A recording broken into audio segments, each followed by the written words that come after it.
श्री वाहिगुरु साहिब जी। एक ओंकार सतनाम करता पुरख निरभउ निर्वैर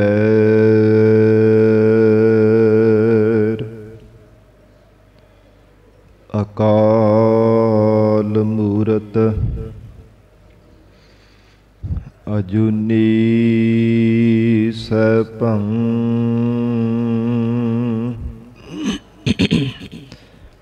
गुर प्रसाद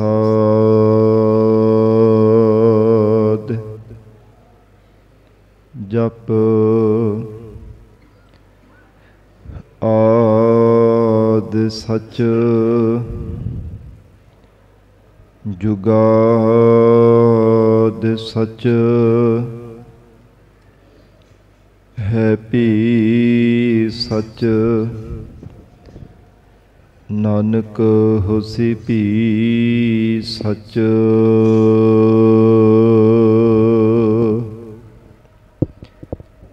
मत समत तेरे वस स्वामी हम जंत तू पुरख जंतैनी।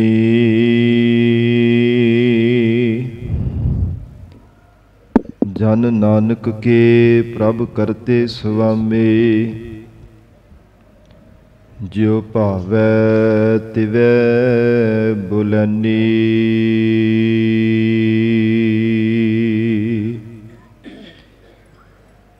बेसुमार अथाह अगनत अतुलै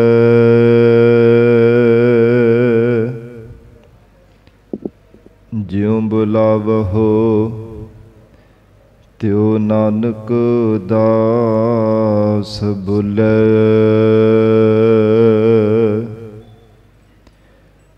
बेसुमार अथाह अगनत अतुलै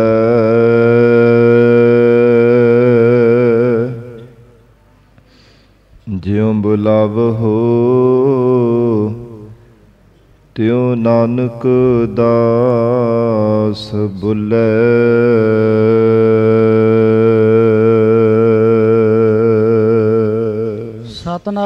सतनाम श्री वाहिगुरु साहिब जीओ। नामदेव जी मैं अंधले की टेक तेरा नाम खुंदकारा। मैं गरीब मैं मस्कीन तेरा नाम है आधारा। रहाओ करीमा रहीमा अल्लाह तू गनी हाजरा हजूर दर पेश तू मनी। दरियाओ तू देहंद तू बीसियार तू तनी। देह लेह एक तू दिगर को नहीं। तू दाना तू बिना मैं विचार क्या करी। नामे चे स्वामी बख्शांद तू हरी। मैं अंधले की टेक। वाहिगुरु जी का खालसा वाहिगुरु जी की फतेह। पतित पावन भगत वत्सल अंतरजामी करुणा निधान गुरु गरीब नवाज कलयुग के तारण हारे शब्द गुरु दसाहें पातशाहियाँ के आत्मिक स्वरूप सतगुरु जुगो जुग अटल सतगुरु तखत छतर चवर दे मालिक सतगुरु शब्दा अवतार सतगुरु धन धन श्री गुरु ग्रंथ साहिब महाराज सच्चे पातशाह जी दे ਪਾਵਨ ਪਵਿੱਤਰ ਹਜ਼ੂਰੀ ਅੰਦਰ ਜੁੜ ਬੈਠੇ ਗੁਰੂ ਖਾਲਸਾ ਸਾਧ ਸੰਗਤ ਜੀਓ, ਸਤਿਗੁਰੂ ਜੀ ਦੀ ਮਹਾਨ ਬਖਸ਼ਿਸ਼ ਦਾ ਸਦਕਾ ਅੰਮ੍ਰਿਤ ਵੇਲੇ ਤੋਂ ਮਹਾਰਾਜ ਸਾਹਿਬ ਜੀ ਦੀ ਪਾਵਨ ਹਜ਼ੂਰੀ ਅੰਦਰ ਦੀਵਾਨ ਸਜੇ ਸਨ। ਸਜੇ ਹੋ ਦੀਵਾਨਾਂ ਅੰਦਰ ਅੰਮ੍ਰਿਤਮਈ ਪਾਵਨ ਗੁਰਬਾਣੀ ਦੇ ਜਾਪ, ਆਸਾ ਕੀ ਵਾਰ ਗੁਰਬਾਣੀ ਦਾ ਰਸ ਪਿੰਨਾ ਕੀਰਤਨ ਆਪ ਸੰਗਤਾਂ ਨੇ ਸਰਵਣ ਕੀਤਾ ਹੈ। ਆਓ ਸਾਧ ਸੰਗਤ ਜੀ ਹੋਰ ਵੀ ਕੁਝ ਸਮਾਂ ਪਿਆਰ ਸਤਿਕਾਰ ਸਹਿਤ ਮਹਾਰਾਜ ਸਾਹਿਬ ਜੀ ਦੇ ਚਰਨਾਂ ਵਿੱਚ ਬੈਠ ਕੇ ਸਤਿਗੁਰੂ ਜੀ ਦੀ ਅੰਮ੍ਰਿਤਮਈ ਲੜੀਵਾਰ ਗੁਰਬਾਣੀ ਦੀ ਕਥਾ ਨਾਲ ਜੁੜ ਕੇ ਲਾਹੇ ਪ੍ਰਾਪਤ ਕਰੀਏ। ਗਰੀਬ ਨਵਾਜ ਸਤਿਗੁਰੂ ਜੀ ਭਗਤ ਰਸਨਾ ਦੁਆਰਾ ਪਾਵਨ ਸ਼ਬਦ ਅੰਦਰ ਉਪਦੇਸ਼ ਬਖਸ਼ਿਸ਼ ਕਰ ਰਹੇ ਹਨ। ਤਿਲੰਗ ਰਾਗ ਦੇ ਅੰਦਰ ਜੋ ਭਗਤ ਬਾਣੀ ਮਹਾਰਾਜ ਸੱਚੇ ਪਾਤਸ਼ਾਹ ਜੀ ਨੇ ਭਾਈ ਗੁਰਦਾਸ ਸਾਹਿਬ ਜੀ ਤੋਂ ਲਿਖਵਾਈ ਹੈ, ਭਗਤ ਕਬੀਰ ਸਾਹਿਬ ਜੀ ਦੀ ਰਸਨਾ ਤੋਂ ਉਚਾਰਨ ਕੀਤਾ ਹੋਇਆ ਸ਼ਬਦ ਕੱਲ ਦੇ ਦੀਵਾਨਾਂ ਵਿੱਚ ਅਸੀਂ ਸਰਵਣ ਕੀਤਾ ਸੀ।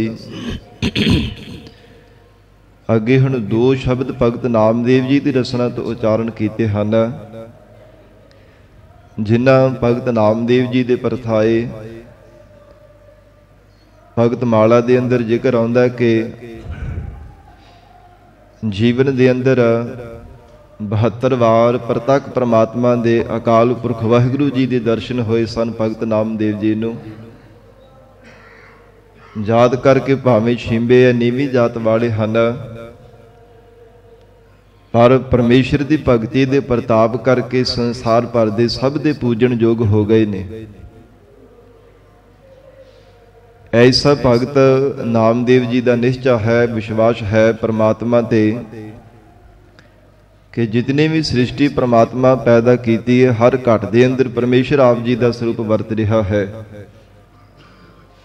84 ਲੱਖ ਜੂਨਾਂ ਹਨ, ਕੀੜੀ ਤੋਂ ਲੈ ਕਰਕੇ ਹਾਥੀ ਤੱਕ ਜਿਤਨੇ ਵੀ ਪੈਦਾ ਕੀਤੇ ਹੋਏ ਜੀਵ ਹਨ, ਸਭ ਦੇ ਅੰਦਰ ਮਹਾਰਾਜ ਤੁਹਾਡਾ ਹੀ ਸਰੂਪ ਵਰਤਦਾ ਪਿਆ।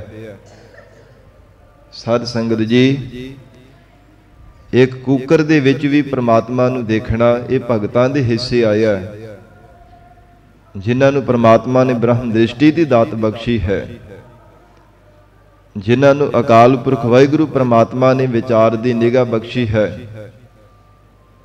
ਉਹਨਾਂ ਦੇ ਹਿੱਸੇ ਆਇਆ ਕਿ ਹਰ ਘਟ ਦੇ ਅੰਦਰ ਅਕਾਲ ਪੁਰਖ ਵਾਹਿਗੁਰੂ ਪ੍ਰਮਾਤਮਾ ਜੀ ਦੇ ਸਰੂਪ ਨੂੰ ਦੇਖਣਾ, ਜ਼ਰਰੇ ਜ਼ਰਰੇ ਵਿੱਚ ਸਮਾਇਆ ਹੋਇਆ ਜਾਣਨਾ ਕਿ ਇੱਕ ਪ੍ਰਮਾਤਮਾ ਹੈ ਜੋ ਹਰ ਜੀਵ ਦੇ ਅੰਦਰ ਪ੍ਰਮਾਤਮਾ ਜੋਤ ਰੂਪ ਹੋ ਕਰਕੇ ਪ੍ਰਕਾਸ਼ ਕਰਦਾ ਪਿਆ ਹੈ। ਜਿੱਥੇ ਕੂਕਰ ਦੇ ਵਿੱਚ ਪ੍ਰਮਾਤਮਾ ਨੂੰ ਦੇਖਿਆ, ਉੱਥੇ ਜੇ ਕਿਤੇ ਵੱਡਾ ਦੇਵ ਆ ਗਿਆ, ਬਹੁਤ ਵੱਡੇ ਆਕਾਰ ਦਾ, ਉਹਦੇ ਵਿੱਚ ਵੀ ਪ੍ਰਮਾਤਮਾ ਦਾ ਸਰੂਪ ਹੀ ਦੇਖਦੇ ਹਨ। ਕਿਉਂਕਿ ਜਿਹੜੇ ਮੰਦਿਰਾਂ ਦੇ ਵਿੱਚ ਪਾਂਡੇ ਲੋਕ ਰਹਿਣ ਵਾਲੇ ਸਨ, ਪੰਡਿਤ ਬ੍ਰਾਹਮਣ ਲੋਕ, ਉਹ ਬਹੁਤ ਜ਼ਿਆਦਾ ਈਰਖਾ ਕਰਦੇ ਸਨ ਭਗਤ ਨਾਮਦੇਵ ਜੀ ਦੇ ਨਾਲ। ਇੱਕ ਵਾਰ ਖੇੜਾ ਛਡਾਉਣ ਦੇ ਵਾਸਤੇ ਇੱਕ ਗੜਵਾ ਦੇ ਦਿੱਤਾ ਭਗਤ ਨਾਮਦੇਵ ਜੀ ਨੂੰ, ਕਹਿੰਦੇ ਕਿ ਜੰਗਲ ਦੇ ਵਿੱਚੋਂ ਜਾਓ, ਜਲ ਭਰ ਕੇ ਲੈ ਕੇ ਆਓ। ਉੱਥੇ ਬਹੁਤ ਵੱਡਾ ਖੂਹ ਸੀਗਾ, ਉੱਥੇ ਖੂਹ ਦੇ ਉੱਪਰ ਵੱਡੇ ਆਕਾਰ ਦਾ ਇੱਕ ਦੈਂਤ ਰਹਿੰਦਾ। ਇਹ ਮਨ ਵਿੱਚ ਵਿਚਾਰ ਕਰਕੇ ਕਿ ਆਪੇ ਦੈਂਤ ਇਹਨੂੰ ਖਾ ਜਾਊਗਾ, ਸਾਡੇ ਪਿੱਛੋਂ ਬਲਾ ਟਲ ਜਾਵੇਗੀ, ਹਰ ਰੋਜ਼ ਸਾਡੇ ਵਿੱਚ ਆ ਕਰਕੇ ਪਰਮੇਸ਼ਰ ਦਾ ਭਜਨ ਕਰਦਾ, ਸਾਨੂੰ ਚੰਗਾ ਨਹੀਂ ਲੱਗਦਾ, ਨੀਵੀਂ ਜਾਤ ਵਾਲਾ ਸ਼ੂਦਰ ਹੈ। ਤੇ ਜਦੋਂ ਪ੍ਰਮਾਤਮਾ ਦੇ ਪਿਆਰ ਵਿੱਚ ਭਿੱਜੇ ਹੋਏ ਭਗਤ ਨਾਮਦੇਵ ਜੀ ਜਲ ਲੈਣ ਵਾਸਤੇ ਗਏ ਨੇ, ਇੱਕ ਹੱਥ ਵਿੱਚ ਗੜਵਾ ਫੜਿਆ ਹੋਇਆ, ਦੂਜੇ ਹੱਥ ਵਿੱਚ ਖੜਤਾਲਾਂ ਪਕੜੀਆਂ ਨੇ, ਪਰਮੇਸ਼ਰ ਦਾ ਜਸ ਗਾਉਂਦੇ ਹੋਏ ਤੁਰੇ ਜਾ ਰਹੇ ਨੇ। ਜਲ ਭਰਨ ਲੱਗੇ ਤੇ ਬਹੁਤ ਵੱਡੇ ਆਕਾਰ ਦਾ ਉੱਥੇ ਦੇਵ ਪੈਦਾ ਹੋਇਆ, ਦੈਂਤ ਬਹੁਤ ਵੱਡੇ ਆਕਾਰ ਦਾ ਸੀਗਾ। ਉਹਨੇ ਹੱਥੋਂ ਗੜਵਾ ਵੀ ਖੋਲਿਆ ਤੇ ਫੜੀਆਂ ਹੋਇਆ ਖੜਤਾਲਾਂ ਛੈਣੇ ਵੀ ਖੋਲੇ, ਤੇ ਫਿਰ ਪਿਆਰ ਵਿੱਚ ਭੇਜੇ ਹੋਏ ਕਹਿਣ ਲੱਗੇ, ਮਹਾਰਾਜ ਅੱਜ ਛੋਟੇ ਜਿਹੇ ਦੇਵ ਦੇ ਰੂਪ ਦੇ ਵਿੱਚ ਆਪ ਜੀ ਨੇ ਦਰਸ਼ਨ ਦਿੱਤੇ, ਮਹਾਰਾਜ ਤੁਹਾਡਾ ਬਹੁਤ ਸ਼ੁਕਰ ਹੈ, ਧੰਨਵਾਦ ਹੈ। ਤੁਹਾਡੇ ਸਰੂਪ ਦਾ ਮਹਾਰਾਜ ਅੰਤ ਤਾਂ ਨਹੀਂ ਕਦੇ ਕੋਈ ਪਾ ਸਕਦਾ। ਇਹ ਛੋਟੇ ਜਿਹੇ ਦੇਵ ਦੇ ਰੂਪ ਦੇ ਵਿੱਚ ਆਪ ਜੀ ਨੇ ਦਰਸ਼ਨ ਦੇਖ ਕਰਕੇ ਮਹਾਰਾਜ ਮੈਨੂੰ ਨਿਹਾਲ ਕਰ ਦਿੱਤਾ। ਉਸ ਦੇਵ ਦੇ ਵਿੱਚ ਵੀ ਪ੍ਰਮਾਤਮਾ ਨੂੰ ਦੇਖਿਆ, ਨਾਲੇ ਬਚਨ ਉਚਾਰਨ ਕੀਤੇ, ਆਓ ਕਲੰਦਰ ਕੇਸਵਾ ਕਰ ਅਬਦਾਲੀ ਭੇਸਵਾ। ਮਹਾਰਾਜ ਇਸ ਰੂਪ ਦੇ ਵਿੱਚ ਹੀ ਸਹੀ, ਪਰ ਕਿਸੇ ਨਾ ਕਿਸੇ ਬਹਾਨੇ ਦਰਸ਼ਨ ਤਾਂ ਦਿੱਤੇ ਹੀ ਹੈ ਨਾ। ਉਸ ਦੇਵ ਦੇ ਵਿੱਚੋਂ ਵੀ ਪਰਮਾਤਮਾ ਨੇ ਪ੍ਰਤੱਖ ਪ੍ਰਗਟ ਹੋ ਕਰਕੇ ਭਗਤ ਨਾਮਦੇਵ ਜੀ ਨੂੰ ਦਰਸ਼ਨ ਦਿੱਤੇ। ਕਹਿਣ ਲੱਗੇ, ਹੇ ਨਾਮਦੇਵ, ਇਸ ਦੇਵ ਦੇ ਵਿੱਚੋਂ ਵੀ ਸਾਨੂੰ ਤੂੰ ਪ੍ਰਗਟ ਕਰ ਲਿਆ। ਹਾਂ ਮਹਾਰਾਜ, ਹਰ ਘਟ ਦੇ ਅੰਦਰ ਤੁਹਾਡਾ ਹੀ ਸਰੂਪ ਵਰਤਦਾ ਹੈ। ਜਿਹੜਾ ਦੇਵ ਆਪ ਜੀ ਨੇ ਦਰਸ਼ਨ ਕੀਤੇ ਹੈ ਨਾ, ਭਗਤ ਨਾਮਦੇਵ ਜੀ ਦਾ ਮੰਦਿਰ ਆਪ ਸੰਗਤ ਨੇ ਦਰਸ਼ਨ ਕੀਤੇ ਹੋਣਗੇ, ਜੋ ਦੂਰੋਂ ਦੂਰੋਂ ਦਰਸ਼ਨਾਂ ਵਾਸਤੇ ਚੱਲ ਕਰਕੇ ਆਏ ਹਾਂ। ਜਿੱਥੇ ਇੱਥੇ ਲੋਕਲ ਸਥਾਨਾਂ ਦੇ ਦਰਸ਼ਨ ਕਰਦੇ ਹਾਂ, ਨਾਨਕ ਝੀਰਾ ਸਾਹਿਬ ਸੰਗਤਾਂ ਦੀਦਾਰ ਕਰਨ ਵਾਸਤੇ ਜਾਂਦੀਆਂ ਨੇ। ਉੱਥੇ ਭਗਤ ਨਾਮਦੇਵ ਜੀ ਦਾ ਮੰਦਿਰ ਅੱਜ ਵੀ ਸਾਰੀ ਸੰਗਤ ਦੀ ਯਾਦਗਾਰ ਹੈ। ਸਮੇਂ ਦੀ ਹਕੂਮਤ ਨੇ ਭਾਵੇਂ ਉਸ ਨੂੰ ਮਿਟਾਉਣ ਦਾ ਯਤਨ ਕੀਤਾ, ਪਰ ਫਿਰ ਵੀ ਅੱਜ ਉਸੇ ਤਰ੍ਹਾਂ ਹੋ ਬਹੁ ਸਾਧ ਸੰਗਤ ਜੀ ਵੱਡੇ ਆਕਾਰ ਦਾ ਮੰਦਿਰ ਬਣਿਆ ਹੋਇਆ। ਜਿਸ ਮੰਦਿਰ ਦੇ ਪ੍ਰਥਾਏ ਮਹਾਰਾਜ ਸੱਚੇ ਪਾਤਸ਼ਾਹ ਜੀ ਨੇ ਭਗਤ ਰਸਨਾ ਦੁਆਰਾ ਉਚਾਰਨ ਕੀਤੇ ਹੋਏ ਸ਼ਬਦਾਂ ਨੂੰ ਗੁਰਬਾਣੀ ਵਿੱਚ ਨਿਰੂਪਣ ਕੀਤਾ ਹੈ। ਭਗਤ ਨਾਮਦੇਵ ਜੀ ਦੀ ਰਸਨਾ ਤੋਂ ਉਚਾਰਨ ਕੀਤਾ ਹੋਇਆ ਸ਼ਬਦ ਹੈ, ਹਸਤ ਖੇਲਤ ਤੇਰੇ ਦੇਹੁਰੇ ਆਇਆ, ਭਗਤ ਕਰਤ ਨਾਮਾ ਪਕਰ ਉਠਾਇਆ। ਹੀਨੜੀ ਜਾਤ ਮੇਰੀ ਜਾਦ ਮਿਰਾਇਆ, ਛੀਪੇ ਕੇ ਜਨਮ ਕਾਹੇ ਕਉ ਆਇਆ। ਇਹ ਸ਼ਬਦ ਉਦੋਂ ਉਚਾਰਨ ਕੀਤਾ ਜਦੋਂ ਸਾਰੀ ਸੰਗਤ ਜੀ ਪੰਡਿਤਾਂ ਵਿੱਚ ਬਹਿ ਕੇ ਭਗਤ ਨਾਮਦੇਵ ਜੀ ਪਰਮੇਸ਼ਰ ਦਾ ਜਸ ਗਾ ਰਹੇ ਸਨ। ਸ਼ੂਦਰ ਜਾਣ ਕੇ ਉਹਨਾਂ ਨੇ ਧੱਕੇ ਮਾਰ ਕੇ ਬਾਹਰ ਕੱਢ ਦਿੱਤਾ ਕਿ ਤੂੰ ਸਾਡੇ ਵਿੱਚ ਬੈਠ ਕੇ ਨਹੀਂ ਰੱਬ ਨੂੰ ਚੇਤੇ ਕਰ ਸਕਦਾ, ਤੇਰੀ ਨੀਵੀਂ ਜਾਤ ਹੈ, ਤੂੰ ਸ਼ੂਦਰ ਹੈ। ਤੇ ਪਰਮੇਸ਼ਰ ਦੇ ਪਿਆਰ ਵਿੱਚ ਭਿੱਜੇ ਹੋਏ ਭਗਤ ਨਾਮਦੇਵ ਜੀ ਮੰਦਿਰ ਦੇ ਪਿਛਲੇ ਪਾਸੇ ਜਾ ਕੇ ਬੈਠ ਗਏ ਸਨ। ਮਨ ਦੇ ਵਿੱਚ ਗਿਲਾ ਵੀ ਕਿ ਪ੍ਰਮਾਤਮਾ ਮੈਨੂੰ ਨੀਵੀਂ ਜਾਤ ਦੇ ਵਿੱਚ ਕਾਹਦੇ ਵਾਸਤੇ ਜਨਮ ਦਿੱਤਾ ਹੈ? ਜੇ ਮੇਰੇ ਨਾਲ ਇਦਾਂ ਦਾ ਵਿਵਹਾਰ ਹੋਣਾ ਸੀ, ਹੀਨੜੀ ਜਾਤ ਮੇਰੀ ਜਾਦ ਮਿਰਾਇਆ, ਛੀਪੇ ਕੇ ਜਨਮ ਕਾਹੇ ਕਉ ਆਇਆ। ਕਿਸ ਵਾਸਤੇ ਮੈਨੂੰ ਸੰਸਾਰ ਵਿੱਚ ਇਦਾਂ ਦੀ ਜਾਤ ਦੇ ਵਿੱਚ ਮੈਨੂੰ ਜਨਮ ਦਿੱਤਾ? ਜੇ ਮੇਰਾ ਨਿਰਾਦਰ ਹੀ ਕਰਾਉਣਾ ਸੀਗਾ ਤਾਂ ਪ੍ਰਮਾਤਮਾ ਤੇਰੀ ਭਗਤੀ ਕਰਦਾ। ਲੈ ਕਮਲੀ ਚਲਿਓ ਪਲਟਾਏ, ਦੇਵਰਾ ਪਾਛੈ ਬੈਠਾ ਜਾਏ। ਜਦੋਂ ਮੰਦਿਰ ਦੇ ਪਿਛੇ ਪਾਸੇ ਜਾ ਕਰਕੇ ਬੈਠ ਗਏ, ਉਥੇ ਪਿਆਰ ਵਿੱਚ ਭਿੱਜੇ ਹੋ ਰੱਬ ਨੂੰ ਚੇਤੇ ਕਰ ਰਹੇ ਨੇ। ਤੇ ਅੱਗੇ ਬਚਨ ਕੀਤਾ ਮਹਾਰਾਜ ਸਾਹਿਬ ਜੀ ਨੇ, ਜਿਉ ਜਿਉ ਨਾਮਾ ਹਰ ਗੁਣ ਉਚਰੈ, ਭਗਤ ਜਨਾ ਕਉ ਦੇਹੁਰਾ ਫਿਰੈ। ਜਿਵੇਂ ਜਿਵੇਂ ਪ੍ਰਮਾਤਮਾ ਦਾ ਜਸ ਉਚਾਰਨ ਕਰਦੇ ਨੇ, ਤਿਵੇਂ ਤਿਵੇਂ ਮੰਦਿਰ ਜਿਹੜਾ ਘੁੰਮਦਾ ਜਾ ਰਿਹਾ ਸੀਗਾ। ਉਹ ਆਪਣੇ ਆਪ ਨੇ ਘੁੰਮ ਰਿਹਾ ਸੀ। ਭਗਵਾਨ ਨੇ ਆਪ ਬਹੁਤ ਵੈਰਾਟ ਸਰੂਪ ਧਾਰਨ ਕਰਕੇ ਆਪਣੀਆਂ ਬਾਹਾਂ ਵਿੱਚ ਪਕੜ ਕਰਕੇ ਮੰਦਿਰ ਦਾ ਮੂੰਹ ਘੁਮਾ ਦਿੱਤਾ। ਜਿਹੜਾ ਦਰਵਾਜ਼ਾ ਸਾਧ ਸੰਗਤ ਜੀ ਉਹ ਭਗਤ ਨਾਮਦੇਵ ਜੀ ਦੇ ਵੱਲ ਕਰ ਦਿੱਤਾ, ਭਾਵੇਂ ਪਿਛਲੇ ਪਾਸੇ ਬੈਠੇ ਹੋਏ ਸਨ। ਇਹਦੇ ਸਾਧ ਸੰਗਤ ਜੀ ਕੁਝ ਸਰੋਤ ਵੀ ਹਨ ਕਿ ਜਿਤਨੇ ਵੀ ਇਹ ਜਿਹੜੇ ਮੰਦਿਰ ਬਣੇ ਹੋਏ ਨੇ, ਚੜ੍ਹਦੇ ਵਾਲੇ ਪਾਸੇ ਉਹਨਾਂ ਦਾ ਮੂੰਹ ਹੁੰਦਾ, ਪਰ ਇਹ ਦੇਖ ਲਓ ਉਲਟੇ ਪਾਸੇ ਹੈ। ਪ੍ਰਮਾਤਮਾ ਨੇ ਉਹ ਦਰਵਾਜ਼ੇ ਦਾ ਮੁਖੀ ਸਾਧ ਸੰਗਤ ਜੀ ਸਾਰਾ ਮੰਦਿਰ ਹੀ ਫੇਰ ਕਰਕੇ ਆਪਣੇ ਭਗਤ ਦੀ ਲੱਜਿਆ ਰੱਖਣਾ ਕੀਤੀ ਹੈ। ਸਾਰੇ ਪਾਂਡੇ ਬ੍ਰਾਹਮਣ ਲੋਕ ਭਗਤ ਨਾਮਦੇਵ ਜੀ ਦੇ ਚਰਨਾਂ ਤੇ ਟਹਿ ਕੇ ਪੈ ਗਏ ਸਨ ਕਿ ਸਾਡੇ ਤੋਂ ਭੁੱਲ ਹੋ ਗਈ ਹੈ, ਤੁਹਾਡਾ ਪ੍ਰਤਾਪ ਨਹੀਂ ਅਸੀਂ ਜਾਣ ਸਕੇ। ਐਸੇ ਭਗਤ ਨਾਮਦੇਵ ਜੀ ਹਨ ਜਿਨ੍ਹਾਂ ਨੇ ਬ੍ਰਹਮ ਦ੍ਰਿਸ਼ਟੀ ਦੇ ਨਾਲ ਸਭ ਜੀਵਾਂ ਵਿੱਚ ਪ੍ਰਮਾਤਮਾ ਦੀ ਜੋਤ ਨੂੰ ਦੇਖਣਾ ਕੀਤਾ। ਇੱਕ ਵਾਰ ਕਾਨੇ ਲੈਣ ਵਾਸਤੇ ਗਏ, ਛਪਰੀ ਬਣਾਉਣੀ ਸੀ, ਸਵੇਰ ਦਾ ਸਮਾਂ, ਤੇ ਸਾਧ ਸੰਗਤ ਜੀ ਤਰੇਲ ਪਈ ਹੁੰਦੀ। ਜਦੋਂ ਦਾਤਰੀ ਦੇ ਨਾਲ ਕਾਨੇ ਵੱਢਣ ਲੱਗੇ ਨਾ, ਹੱਥਾਂ ਦੇ ਉੱਪਰ ਪਾਣੀ ਡਿੱਗਾ ਤਰੇਲ ਦਾ, ਤੇ ਉਸੇ ਸਮੇਂ ਦਾਤਰੀ ਪਿੱਛੇ ਕਰ ਲਈ। ਕਹਿਣ ਲੱਗੇ ਕਿ ਇਸ ਬਨਸਪਤ ਵਿੱਚ ਵੀ ਪ੍ਰਮਾਤਮਾ ਭਗਵਾਨ ਹੀ ਵਸਦਾ। ਜੇ ਦਾਤਰੀ ਇਹਨਾਂ ਤੇ ਚਲਾਵਾਂਗੇ ਇਹਨਾਂ ਨੂੰ ਦਰਦ ਹੋਵੇਗੀ, ਇਹ ਰੋਂਦੇ ਪਏ ਆ, ਇਸ ਕਰਕੇ ਮੇਰੇ ਹੱਥਾਂ ਤੇ ਪਾਣੀ ਦੇ ਛਿੱਟੇ ਪਏ ਆ।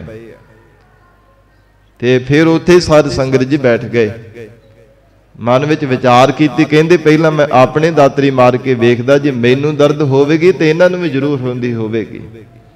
ਹਰ ਘਟ ਦੇ ਅੰਦਰ ਪ੍ਰਮਾਤਮਾ ਵਰਤਦਾ ਹੈ। ਆਪਣੇ ਹੱਥ ਤੇ ਜਦੋਂ ਦਾਤਰੀ ਮਾਰੀ ਤੇ ਖੂਨ ਵਗਣ ਲੱਗ ਪਿਆ। ਖੂਨ ਵਗਦਾ ਵਗਦਾ ਬਹੁਤ ਜ਼ਿਆਦਾ ਜਦੋਂ ਖੂਨ ਵਗਿਆ ਤੇ ਬੇਹੋਸ਼ ਹੋ ਕੇ ਉੱਥੇ ਧਰਤੀ ਤੇ ਡਿੱਗ ਪਏ। ਪ੍ਰਮਾਤਮਾ ਨੇ ਆਪ ਕਾਰੀਗਰ ਦਾ ਰੂਪ ਧਾਰਨ ਕਰਕੇ ਭਗਤ ਨਾਮਦੇਵ ਜੀ ਦੀ ਛਪਰੀ ਤਿਆਰ ਕੀਤੀ ਸੀ। ਆਪ ਕਾਰੀਗਰ ਦਾ ਰੂਪ ਧਾਰਨ ਕਰਕੇ ਫਿਰ ਆਪ ਹੀ ਆ ਕਰਕੇ ਉਠਾ ਦਿੱਤਾ। ਕਹਿਣ ਲੱਗੇ ਜਾ ਜੇ ਛਪਰੀ ਵਾਸਤੇ ਤੂੰ ਕਾਨੇ ਲੈਣ ਵਾਸਤੇ ਆਇਆ ਸਾਂ, ਜਾ ਕਰਕੇ ਦੇਖ ਲੈ ਤੇਰੀ ਛਪਰੀ ਤਿਆਰ ਹੋਈ ਪਈ ਹੈ। ਭਾਵੇਂ ਮਨੁੱਖਾ ਸਰੀਰ ਧਾਰਨ ਕਰਕੇ ਆ ਕੇ ਭਗਤ ਜੀ ਨੂੰ ਉਠਾਇਆ ਸੀਗਾ ਤੇ ਜਾ ਕੇ ਦੇਖ ਕਰਕੇ ਬੜੇ ਹੈਰਾਨ ਹੁੰਦੇ ਨੇ ਕਿ ਇੰਨੀ ਸੋਹਣੀ ਛਪਰੀ ਕੌਣ ਤਿਆਰ ਕਰ ਸਕਦਾ ਹੈ। ਇਹ ਕੋਈ ਆਮ ਸਧਾਰਨ ਬੰਦਾ ਨਹੀਂ ਹੈ, ਕੋਈ ਆਮ ਕੋ ਕਾਰੀਗਰ ਨਹੀਂ ਇਸ ਨੂੰ ਤਿਆਰ ਕਰ ਸਕਦਾ।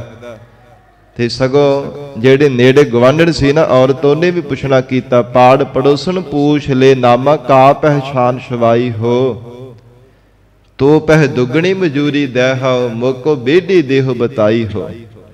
ਬੇਡੀ ਨਾਮ ਕਾਰੀਗਰ ਦਾ ਹੈ। ਦੱਖਣ ਦੀ ਦਿਸ਼ਾ ਵਿੱਚ ਇੱਧਰ ਸਾਧ ਸੰਗਤ ਜੀ, ਦੱਖਣ ਦੇ ਇਲਾਕੇ ਵਿੱਚ ਬੇਡੀ ਕਾਰੀਗਰ ਨੂੰ ਕਿਹਾ ਜਾਂਦਾ ਤੇ ਬਾਈ ਨਾਮ ਔਰਤ ਦਾ ਹੈ। ਇਸ ਔਰਤ ਨੂੰ ਸਾਧ ਸੰਗਤ ਜੀ ਬਾਈ ਜਾਂ ਮਾਸੀ ਕਹਿ ਕੇ ਬੁਲਾਉਂਦੇ ਆ। ਇੱਧਰ ਦੀ ਭਾਸ਼ਾ ਇਦਾਂ ਦੀ ਹੈ। ਤੇ ਜਦੋਂ ਉਹ ਗਵਾਂਢਣ ਨੇ ਪੁੱਛਿਆ, ਕਹਿਣ ਲੱਗੇ ਇਹ ਨਾਮਦੇਵ ਇਹ ਕਾਰੀਗਰ ਕਿੱਥੋਂ ਸੱਦਿਆ ਸੀਗਾ, ਇੰਨੀ ਸੋਹਣੇ ਢੰਗ ਦੇ ਨਾਲ ਛਪਰੀ ਤਿਆਰ ਕੀਤੀ ਹੈ, ਤੂੰ ਮੈਨੂੰ ਦੱਸ ਕਾ ਤੇਰੇ ਨਾਲ ਦੁੱਗਣੀ ਮਜ਼ਦੂਰੀ ਦੇ ਕਰਕੇ ਮੈਂ ਛਪਰੀ ਤਿਆਰ ਕਰਵਾ ਲਵਾਂਗੀ। ਤੋ ਪਹਿ ਦੁੱਗਣੀ ਮਜ਼ਦੂਰੀ ਦੇਹੋ ਮੋਕੋ ਬੇਡੀ ਦੇਹ ਬਤਾਈ ਹੋ। ਫਿਰ ਅੱਗੋਂ ਜਵਾਬ ਦਿੱਤਾ, ਕਹਿਣ ਲੱਗੇ ਰੀ ਬਾਈ ਬੇਡੀ ਦੇਨ ਨਾ ਜਾਈ, ਦੇਖ ਬੇਡੀ ਰਹਿਓ ਸਮਾਈ। ਦੇਖ ਉਹ ਪ੍ਰਮਾਤਮਾ ਸਭ ਥਾਵਾਂ ਤੇ ਸਮਾਇਆ ਹੋਇਆ ਪਰਮੇਸ਼ਰ ਰੂਪ ਜਿਹੜਾ ਕਾਰੀਗਰ ਹੈ, ਏਦਾਂ ਨਹੀਂ ਉਸ ਪ੍ਰਮਾਤਮਾ ਰੂਪ ਕਾਰੀਗਰ ਨੂੰ ਬੁਲਾਇਆ ਜਾ ਸਕਦਾ। ਫਿਰ ਕਿਵੇਂ ਬੁਲਾਇਆ ਜਾਂਦਾ? ਉਹ ਕਿਹੜੀ ਮਜ਼ਦੂਰੀ ਲੈਂਦਾ? ਕਹਿਣ ਲੱਗੇ ਬੇਡੀ ਪ੍ਰੀਤ ਮਜ਼ਦੂਰੀ ਮੰਗੈ, ਜੋ ਕੋ ਛਾਨ ਛਵਾਵੇ ਹੋ, ਲੋਕ ਕੁਟੰਬ ਸਭ ਹੋਤੇ ਤੋਰੈ, ਤਉ ਆਪਨ ਬੇਡੀ ਆਵੇ ਹੋ।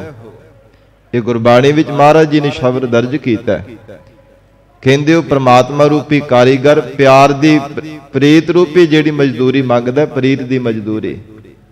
ਜਿੰਨਾ ਕੋ ਜ਼ਿਆਦਾ ਪਰਮੇਸ਼ਰ ਦੇ ਨਾਲ ਪਿਆਰ ਕਰੇਗਾ, ਹਿਰਦੇ ਦਾ ਪਿਆਰ ਦੇਖ ਕਰਕੇ ਪ੍ਰਮਾਤਮਾ ਆਪ ਹੀ ਕਹਿੰਦੇ ਕਿ ਆ ਕਰਕੇ ਇਹ ਛਪਰੀ ਤਿਆਰ ਕਰ ਦੇਵੇਗਾ। ਦੁਨੀਆ ਦੇ ਧਨ ਪਦਾਰਥਾਂ ਨੂੰ ਦੇਖ ਕਰਕੇ ਨਹੀਂ ਕਦੇ ਪ੍ਰਸੰਨ ਹੋਣ ਵਾਲਾ। ਜੋ ਕੋ ਸ਼ਾਨ ਸ਼ਵਾਵੇ ਹੋ, ਕੋਈ ਕਿਸੇ ਮਜ਼ਹਬ ਦਾ, ਕਿਸੇ ਧਰਮ ਦਾ, ਕਿਸੇ ਜਾਤ ਦਾ ਕੋਈ ਵੀ ਜੀਵ ਹੋਵੇ, ਪ੍ਰਮਾਤਮਾ ਹਿਰਦੇ ਦਾ ਪਿਆਰ ਦੇਖ ਕਰਕੇ ਪ੍ਰਸੰਨ ਹੁੰਦਾ।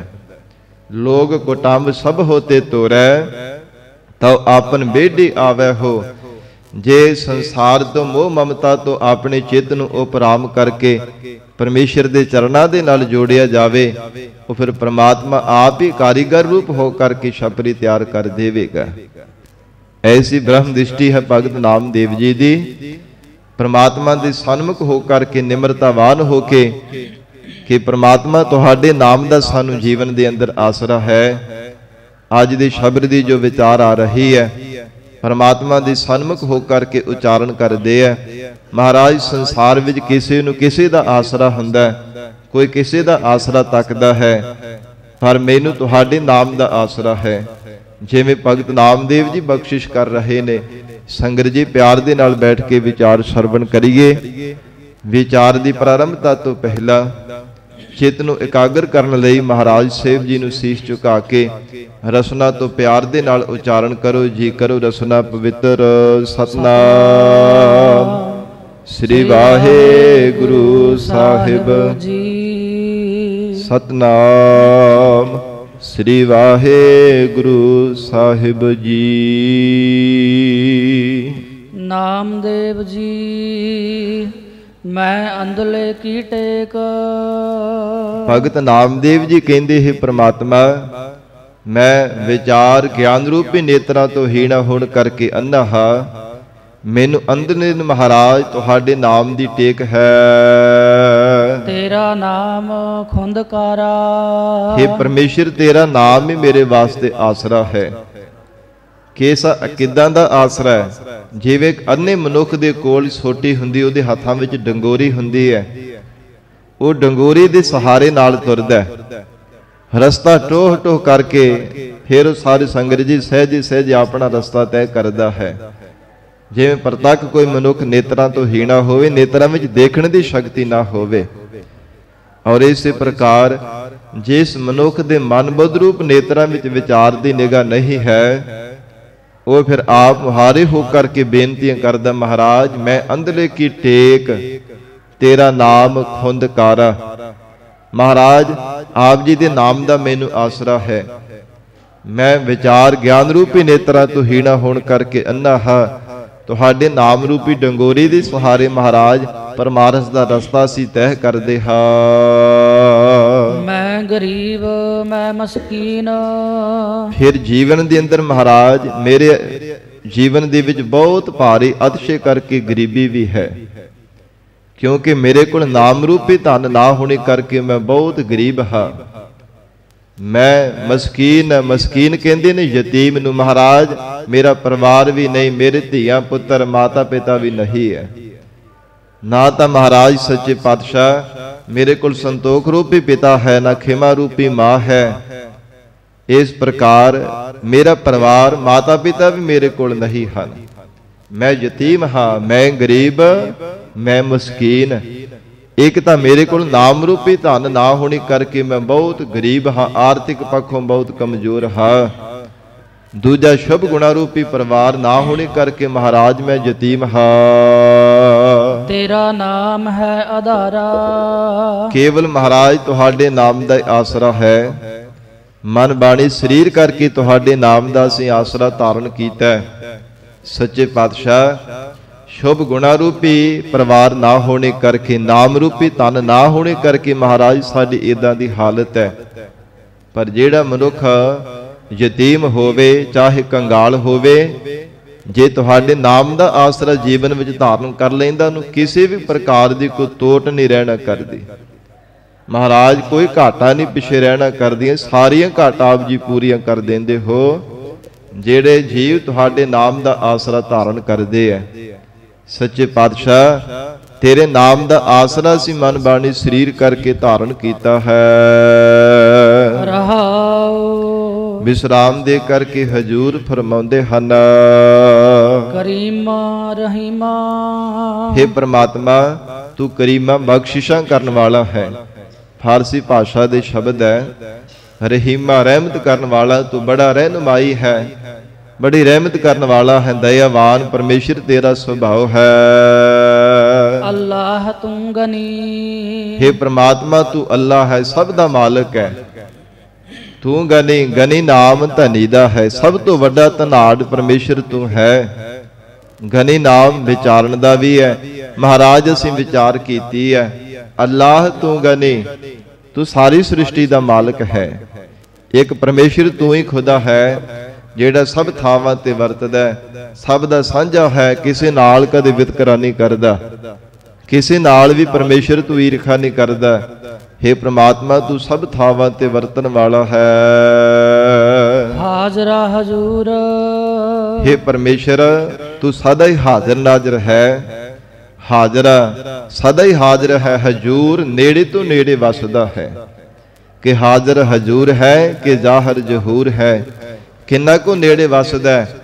ਭਗਤ ਰਵਿਦਾਸ ਸਾਹਿਬ ਜੀ ਦੇ ਬਚਨ ਪੜ੍ਹਦੇ ਹਨ ਗੁਰਬਾਣੀ ਵਿੱਚ, ਕਹਿ ਰਵਿਦਾਸ ਹਾਥ ਪੈ ਨੇਰਾ ਸਹਿਜੇ ਹੋਏ ਸੋ ਹੋਈ। ਮਹਾਰਾਜ ਸਾਡੇ ਹੱਥਾਂ ਪੈਰਾਂ ਇੰਦਰੀਆਂ ਤੋਂ ਵੀ ਨੇੜੇ ਤੂੰ ਵਸਣ ਵਾਲਾ ਹੈ। ਦਰ ਪੇਸ ਤੂੰ ਮਨੀ। ਹੇ ਪ੍ਰਮਾਤਮਾ ਦਰ ਪੇਸ ਤੂੰ ਮਨੀ, ਸਭ ਥਾਵਾਂ ਤੇ ਤੂੰ ਹੀ ਮੰਨਿਆ ਜਾਣ ਵਾਲਾ ਹੈ। ਐ ਸੰਸਾਰ ਰੂਪੀ ਦਰ ਦੇ ਵਿੱਚ ਵੀ ਪਰਮੇਸ਼ਰ ਤੇਰਾ ਹੀ ਆਸਰਾ ਹੈ। ਪਰਲੋਕ ਦੇ ਵਿੱਚ ਵੀ ਮਹਾਰਾਜ ਤੁਹਾਡਾ ਹੀ ਆਸਰਾ ਹੈ। ਪਰਲੋਕ ਦੇ ਵਿੱਚ ਪਰਮਾਤਮਾ ਤੂੰ ਆਪ ਹੀ ਵਰਤਦਾ ਪਿਆ। ਸਤ ਸੰਗਤ ਰੂਪੀ ਦਰ ਤੇ ਵੀ ਮਹਾਰਾਜ ਤੁਹਾਡੇ ਚਰਨਾਂ ਦਾ ਆਸਰਾ ਹੈ। ਫਿਰ ਸੱਚੇ ਪਾਤਸ਼ਾਹ ਸੰਸਾਰ ਦੇ ਕਿਸੇ ਵੀ ਕੋਨੇ ਤੇ ਚਲੇ ਜਾਈਏ, ਤੁਹਾਡੇ ਚਰਨਾਂ ਦਾ ਹੀ ਆਸਰਾ ਮਹਾਰਾਜ ਅਸੀਂ ਧਾਰਨ ਕੀਤਾ। ਇਹ ਸਾਡੇ ਮਨ ਨੇ ਮੰਨਿਆ ਹੈ। ਦਰਿਆਓ ਤੂੰ ਦਹੰਦ ਤੂੰ। ਹੇ ਪ੍ਰਮਾਤਮਾ ਆਪ ਜੀ ਦਾ ਸਰੂਪ ਅਥਾਹ ਦਰਿਆ ਦੀ ਤਰ੍ਹਾਂ ਹੈ। ਸ਼ੁਭ ਗੁਣਾ ਰੂਪੀ ਪਦਾਰਥਾਂ ਦੇ ਨਾਲ ਲੱਬਾ ਲੱਬ ਭਰਿਆ ਹੋਇਆ, ਪ੍ਰੇਮ ਰੂਪੀ ਜਲ ਦੇ ਨਾਲ ਭਰਿਆ ਹੋਇਆ। ਦੇਹੰਦ ਤੂੰ ਪਰਮੇਸ਼ਰ ਤੂੰ ਆਪ ਹੀ ਸਭ ਤੋਂ ਸ਼੍ਰੋਮਣੀ ਦਾਤਾ ਹੈ। ਵਿਸਿਆਰ ਤੂੰ ਤਨੀ हे ਪ੍ਰਮਾਤਮਾ ਤੂੰ ਸਭ ਤੋਂ ਵੱਡਾ ਮਾਲਕ ਹੈ। ਬੇਸਨਾਮ ਸੰਸਾਰ ਦਾ ਤੇ ਜੀਵਾਂ ਵਿੱਚ ਵਰਤਣ ਵਾਲਾ ਪਰਮੇਸ਼ਰ ਤੂੰ ਆਪ ਹੈ। ਵਿਸਿਆਰ ਤੂੰ ਤਨੀ, ਜਿਤਨੀ ਵੀ ਸ੍ਰਿਸ਼ਟੀ ਹੈ ਨਾ, ਸਭ ਤੋਂ ਵੱਡਾ ਮਾਲਕ ਤੂੰ ਆਪ ਹੈ। ਸਾਰੇ ਪੈਦਾ ਕੀਤੇ ਹੋਏ ਜੀਵਾਂ ਦੀ ਪਰਮੇਸ਼ਰ ਤੂੰ ਆਪ ਹੀ ਮਾਲਕ ਹੈ। ਦੇਹ ਲੇਹ ਏਕ ਤੂੰ हे ਪ੍ਰਮਾਤਮਾ ਸੰਸਾਰ ਦੇ ਜੀਵਾਂ ਨੂੰ ਦਾਤਾਂ ਦੇਣੀਆਂ ਜਾਂ ਜੀਵਾਂ ਦੇ ਕੋਲੋਂ ਦਾਤਾਂ ਲੈ ਲੈਣੀਆਂ, ਇੱਕ ਪ੍ਰਮਾਤਮਾ ਤੂੰ ਆਪ ਹੀ ਹੈ। ਪੈਦਾ ਕਰਨ ਵਾਲਾ ਵੀ ਆਪ ਹੈ, ਜੀਵਾਂ ਦੀ ਲੈਤਾ ਕਰਨ ਵਾਲਾ ਵੀ ਆਪ ਹੈ, ਪੈਦਾ ਕਰਕੇ ਪਰਵਰਿਸ਼ ਕਰਨ ਵਾਲਾ ਵੀ ਪਰਮੇਸ਼ਰ ਆਪ ਹੈ। ਫਿਰ ਮਹਾਰਾਜ ਸਾਹਿਬ ਜੀ ਦਾ ਅਸੀਂ ਬਚਨ ਪੜ੍ਹਦੇ ਹਾਂ ਨਾ, ਏਕ ਭੀ ਨਾ ਦੇ 10 ਭੀ ਹਿਰ ਲੈ, ਤਉ ਮੂੜਾ ਕਹੋ ਕਹਾ ਕਰੇ। ਜਿੰਨੀਆਂ ਦਾਤਾਂ ਦਿੱਤੀਆਂ ਹੈ ਜੀਵ, ਜੇ ਪ੍ਰਮਾਤਮਾ ਹੋਰ ਇੱਕ ਵੀ ਦਾਤ ਨਾ ਦੇਵੇ, ਜਿੰਨੀਆਂ ਦਿੱਤੀਆਂ ਦਾਤਾਂ ਉਹਨਾਂ ਵਿੱਚੋਂ 10 ਦਾਤਾਂ ਤੇਰੇ ਤੋਂ ਖੋਹ ਲਵੇ, ਲੈ ਲਵੇ, ਤੇਰਾ ਕੀ ਚਾਰਾ ਹੈ? ਤੇਰਾ ਕੋਈ ਜ਼ੋਰ ਤਾਂ ਨਹੀਂ ਨਾ ਰੱਬ ਦੇ ਨਾਲ। हे ਪ੍ਰਮਾਤਮਾ ਦੇਹ ਲੇਹ ਏਕ ਤੂੰ, ਇੱਕ ਪਰਮੇਸ਼ਰ ਤੂੰ ਆਪ ਹੀ ਹੈ। ਜੀਵਾਂ ਦੇ ਹਿਰਦੇ ਦਾ ਪਿਆਰ ਦੇਖ ਕਰਕੇ ਪ੍ਰਮਾਤਮਾ ਜੀਵਾਂ ਦੀ ਝੋਲੀ ਵਿੱਚ ਦਾਤ ਪਾ ਦਿੰਦਾ ਹੈ। ਹਿਰਦੇ ਦਾ ਪਿਆਰ ਦੇਖ ਕਰਕੇ ਨਾਮ ਦੀ ਦਾਤ ਔਰ ਗਿਆਨ ਦੀ ਦਾਤ, ਸੇਵਾ ਸਿਮਰਨ ਦੀ ਦਾਤ, ਜੋ ਜੀਵ ਆਪਣੇ ਮਨ ਵਿੱਚ ਇੱਛਾ ਕਰਦਾ, ਚਾਹਤ ਕਰਦਾ, ਉਹੋ ਹੀ ਦਾਤ ਮਹਾਰਾਜ ਆਪ ਜੀ ਉਹਨਾਂ ਦੀ ਝੋਲੀ ਵਿੱਚ ਪਾ ਦਿੰਦੇ ਹੋ। ਫਿਰ ਜੇ ਕਿਤੇ ਮਹਾਰਾਜ ਦਾਤ ਲੈਣੀ ਹੈ, ਪਰਮੇਸ਼ਰ ਤੁਹਾਡੇ ਤੋਂ ਬਿਨਾਂ ਕੋਈ ਨਹੀਂ ਹੈ।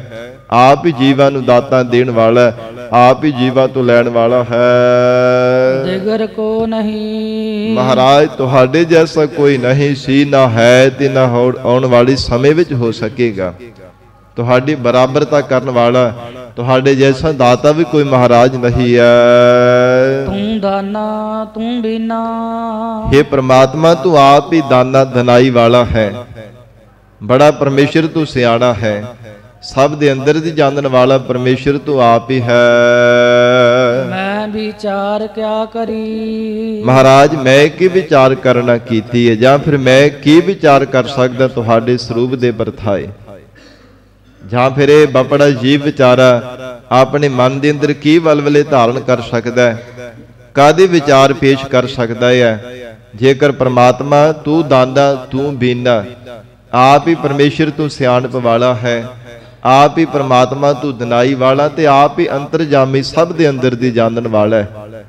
ਮੈਂ ਵਿਚਾਰ ਕਿਆ ਕਰੀ ਮਹਾਰਾਜ, ਮੈਂ ਕੀ ਵਿਚਾਰ ਕਰ ਸਕਦਾ। हे ਪਰਮੇਸ਼ਰ ਸਾਡੇ ਵਸ ਵਿੱਚ ਕੁਝ ਵੀ ਨਹੀਂ ਹੈ। ਮਹਾਰਾਜ ਤੂੰ ਆਪ ਹੀ ਸਭ ਦੇ ਦਿਲਾਂ ਦੀ ਜਾਣਦਾ ਹੈ।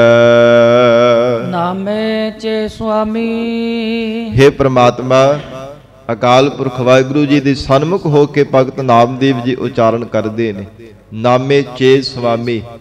ਚੇ ਨਾਮ ਦੇਦਾ ਹੈ ਪਰਮੇਸ਼ਰ ਤੋਂ ਆਪਣੇ ਪਿਆਰੇ ਭਗਤ ਨਾਮਦੇਵ ਦਾ ਮਾਲਕ ਹੈ। ਬਖਸ਼ੰਦ ਤੂੰ ਹਰੀ ਸਭ ਥਾਵਾਂ ਤੇ ਵਰਤਨ ਵਾਲੀ ਹਰੀ ਪਰਮੇਸ਼ਰ। हे ਅਕਾਲ ਪੁਰਖ ਪ੍ਰਮਾਤਮਾ ਜੀਵਾਂ ਨੂੰ ਹਰਿਆ ਕਰੇ ਪਰਿਆ ਕਰਨ ਵਾਲੇ ਪ੍ਰਮਾਤਮਾ ਤੂੰ ਬਖਸ਼ਣਹਾਰਾ ਹੈ, ਜੀਵਾਂ ਦੇ ਗੁਨਾਹਾਂ ਨੂੰ ਬਖਸ਼ ਦਿੰਦਾ। ਜਿਹੜਾ ਕੋਈ ਨਿਮਰਤਾਵਾਰ ਹੋ ਕੇ ਤੁਹਾਡੀ ਸ਼ਰਨ ਵਿੱਚ ਆ ਜਾਂਦਾ ਹੈ, ਮਹਾਰਾਜ ਉਹਨਾਂ ਦੇ ਔਗੁਣਾਂ ਨੂੰ ਬਖਸ਼ ਦਿੰਦਾ। ਪ੍ਰਮਾਤਮਾ ਉਹਨਾਂ ਦੇ ਗੁਨਾਹਾਂ ਨੂੰ, ਕਦੇ ਕੀਤੇ ਹੋ ਅਪਰਾਧਾਂ ਨੂੰ, ਗੁਨਾਹਾਂ ਨੂੰ, ਅਵਗੁਣਾਂ ਨੂੰ ਚਿਤਾਰਦਾ ਨਹੀਂ ਹੈ। ਬਖਸ਼ੰਦ ਤੂੰ ਹਰੀ, ਐਸਾ ਬਖਸ਼ਣਹਾਰਾ ਮਹਾਰਾਜ ਆਪ ਜੀ ਦਾ ਬਿਰਦ ਹੈ। ਹਲੇ ਯਾਰਾਂ ਹਲੇ ਯਾਰਾਂ। ਇਹ ਸਾਰੀ ਸੰਗਤ ਜੀ ਅਗਲਾ ਸ਼ਬਦ ਜਿਹੜਾ ਹੈ, ਇਹ ਸ਼ਬਦ ਭਗਤ ਨਾਮਦੇਵ ਜੀ ਨੇ ਦਵਾਰਕਾ ਦੇ ਵਿੱਚ ਉਚਾਰਨ ਕੀਤਾ ਸੀਗਾ। ਜਦੋਂ ਬਿਰਧ ਅਵਸਥਾ ਹੋਈ ਤੇ ਕੁਝ ਸਮਾਂ ਦਵਾਰਕਾ ਵਿੱਚ ਰਹਿ ਕਰਕੇ ਇਹਨਾਂ ਨੇ ਆਪਣਾ ਜੀਵਨ ਨਿਰਵਾਹ ਕੀਤਾ ਸੀ। ਦਵਾਰਕਾ ਵਿੱਚ ਰਹਿੰਦੇ ਉੱਥੇ ਕੀ ਕਰਨਾ, ਲੋਕਾਂ ਦੇ ਘਰਾਂ ਦੇ ਕੱਪੜੇ ਜਿਹੜੇ ਸਾਨੂੰ ਲੈ ਕੇ ਨਦੀ ਦੇ ਕਿਨਾਰੇ ਤੇ ਚਲੇ ਜਾਣਾ, ਉੱਥੇ ਧੋ ਕੇ ਫਿਰ ਜਾ ਕੇ ਉਹਨਾਂ ਨੂੰ ਵਾਪਸ ਕਰਨੇ। ਔਰ ਇਹਨਾਂ ਦੀ ਧਰਮ ਸੁਪਤਨੀ ਜੀ ਦਾ ਨਾਮ ਲਾਡਲੀ ਆਉਂਦਾ। ਦੋਨਾਂ ਨੇ ਮਿਲ ਕਰਕੇ ਜਾ ਕੇ ਕੱਪੜੇ ਧੋਣੇ ਤੇ ਗੱਡੇ ਨੂੰ ਫਿਰ ਉੱਪਰ ਰੱਖ ਕਰਕੇ ਉਹਨੂੰ ਫਿਰ ਧੱਕਾ ਲਾ ਕੇ ਫਿਰ ਉਹਨੂੰ ਲੈ ਕੇ ਆਉਣਾ। ਨਗਰ ਤੋਂ ਵਾਰ-ਵਾਰ ਕਿੰਨੀ ਦੂਰੀ ਤੇ ਜਾ ਕੇ ਕੱਪੜੇ ਧੋ ਕੇ ਲਿਆਉਂਦੇ ਸਨ।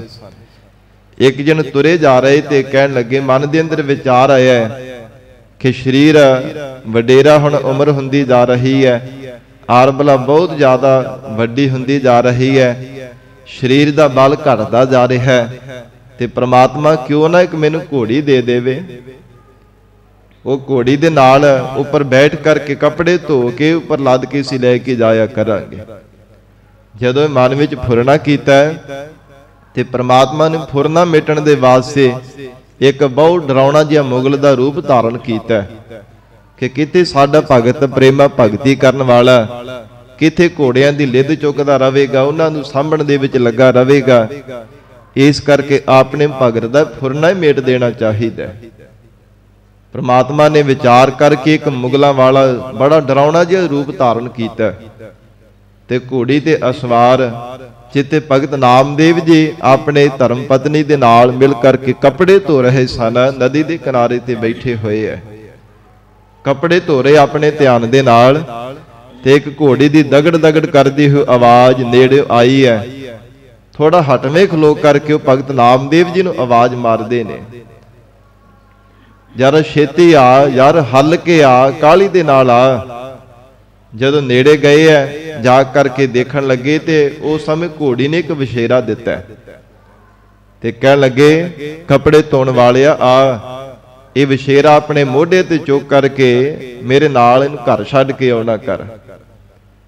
ਤੇ ਮਨ ਦੇ ਅੰਦਰ ਅੰਦਰ ਵਿਚਾਰਾਂ ਕਰੀ ਜਾਂਦੇ, ਕਹਿਣ ਲੱਗੇ ਪ੍ਰਮਾਤਮਾ ਚੰਗੀ ਮੇਰੇ ਨਾਲ ਕੀਤੀ ਹੈ, ਪਿਆਰ ਵਿੱਚ ਭੇਜੇ ਹੋ ਰੱਬ ਦੇ ਨਾਲ ਗੱਲਾਂ ਕਰਦੇ ਆ।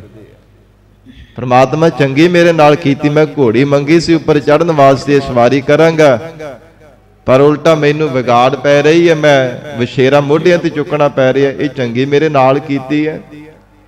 ਨਾਲੇ ਤੁਰੇ ਜਾ ਰਹੇ ਨੇ ਤੇ ਨਾਲੇ ਇਦਾਂ ਪ੍ਰਮਾਤਮਾ ਦੇ ਨਾਲ ਗੱਲਾਂ ਕਰੀ ਜਾ ਰਹੇ ਨੇ।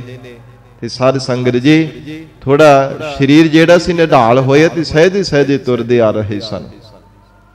ਤੇ ਅੱਗੋਂ ਮੁਗਲਾਂ ਵਾਲਾ ਜਿਹੜਾ ਰੂਪ ਪਰਮੇਸ਼ਰ ਨੇ ਧਾਰਨ ਕੀਤਾ, ਆਵਾਜ਼ ਮਾਰੀ, ਕਹਿੰਦੇ ਹੱਲ ਕੇ ਆ ਯਾਰ, ਹੱਲ ਕੇ ਆ।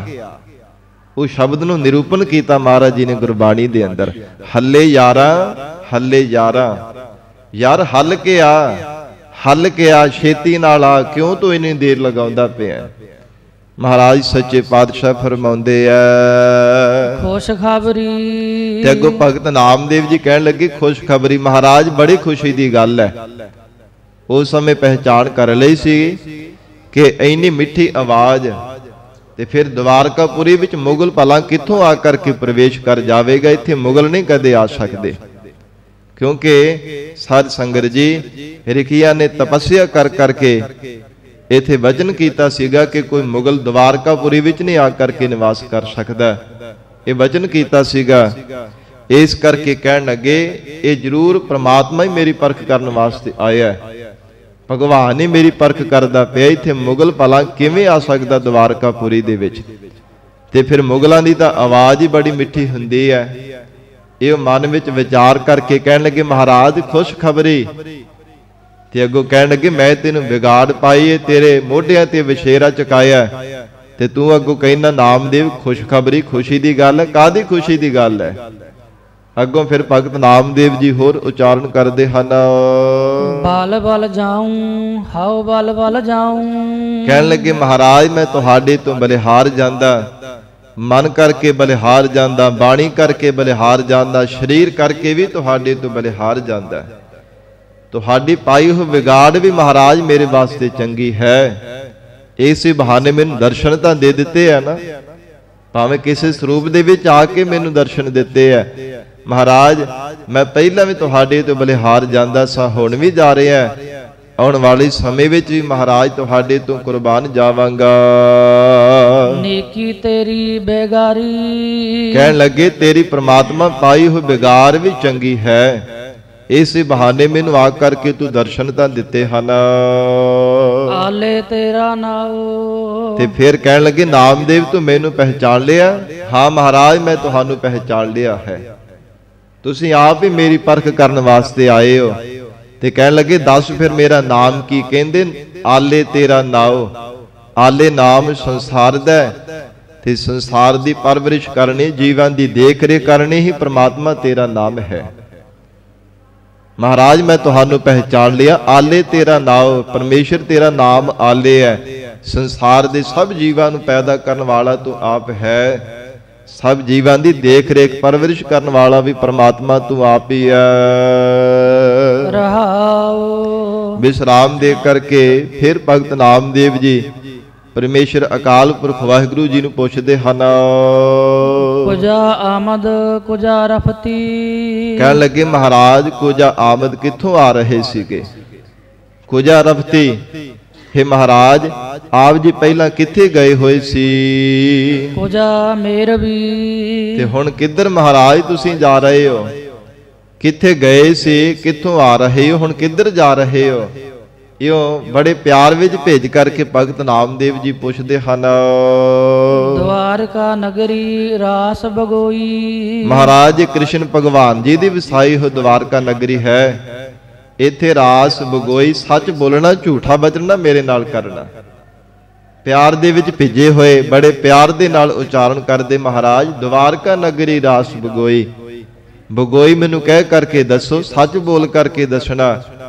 ਕਿੱਥੇ ਗਏ ਸੀ ਮਹਾਰਾਜ, ਕਿੱਥੋਂ ਆ ਰਹੇ ਹੋ ਤੇ ਹੁਣ ਕਿੱਧਰ ਆਪ ਜੀ ਨੇ ਜਾਣਾ ਹੈ?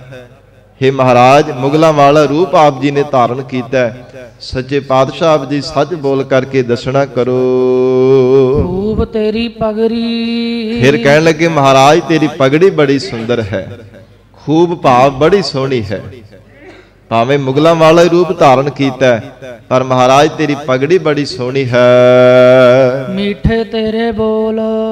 ਤੇ ਜਦੋਂ ਆਪ ਜੀ ਨੇ ਆਵਾਜ਼ ਮਾਰੀ ਹੈ ਨਾ, ਯਾਰ ਹੱਲ ਕੇ ਆ, ਹੱਲ ਕੇ ਆ, ਮਹਾਰਾਜ ਮੈਂ ਉਦੋਂ ਹੀ ਆਪ ਜੀ ਨੂੰ ਪਹਿਚਾਨ ਲਿਆ ਸੀਗਾ ਕਿ ਕੋਈ ਮੁਗਲ ਨਹੀਂ ਹੈ, ਭਗਵਾਨ ਆਪ ਹੀ ਮੇਰੀ ਪਰਖ ਕਰਨ ਵਾਸਤੇ ਆਇਆ। ਮੀਠੇ ਤੇਰੇ ਬੋਲ, ਪਰਮੇਸ਼ਰ ਤੇਰੇ ਬੋਲਾਂ ਵਿੱਚ ਬੜੀ ਮਿਠਾਸ ਹੈ। ਕਿਉਂਕਿ ਜੇ ਕੋਈ ਮੁਗਲ ਹੁੰਦਾ ਉਹਨੇ ਪਿਆਰ ਦੇ ਨਾਲ ਕੋਈ ਬਚਨ ਨਹੀਂ ਸੀਗਾ ਕਰਨਾ, ਉਹਨੇ ਹੰਕਾਰ ਦੇ ਨਸ਼ੇ ਵਿੱਚ ਤੇ ਰੁੱਖੇ ਬੋਲ ਬੋਲਣੇ ਸਨ। ਪਰ ਮਹਾਰਾਜ ਤੁਹਾਡੇ ਤਾਂ ਬੋਲ ਹੀ ਬੜੇ ਮਿੱਠੇ ਐ, ਇਸ ਕਰਕੇ ਤੁਸੀਂ ਕਿਵੇਂ ਮਹਾਰਾਜ ਮੇਰੇ ਤੋਂ ਓਲੇ ਹੋ ਸਕਦੇ ਹੋ? ਖੂਬ ਤੇਰੀ ਪਗੜੀ, ਮਿੱਠੇ ਤੇਰੇ ਬੋਲ। हे ਪਰਮੇਸ਼ਰ ਤੁਹਾਡੇ ਬੋਲ ਵੀ ਬੜੇ ਮਿੱਠੇ ਐ, ਬੜੇ ਮਿਠਾਸ ਭਰੇ ਤੁਹਾਡੇ ਬੋਲ ਹਨ। ਦਵਾਰਕਾ ਨਗਰੀ ਕਾਹੇ ਕੇ ਮਗੋਲ। ਭਗਤ ਨਾਮਦੇਵ ਜੀ ਕਹਿਣ ਲੱਗੇ ਮਹਾਰਾਜ ਮੈਂ ਵੀ ਆਖਾਂ ਇੱਥੇ ਦਵਾਰਕਾਪੁਰੀ ਵਿੱਚ ਪਹਿਲਾਂ ਕਿੱਥੋਂ ਮੁਗਲ ਨੇ ਆ ਜਾਣਾ ਸੀਗਾ?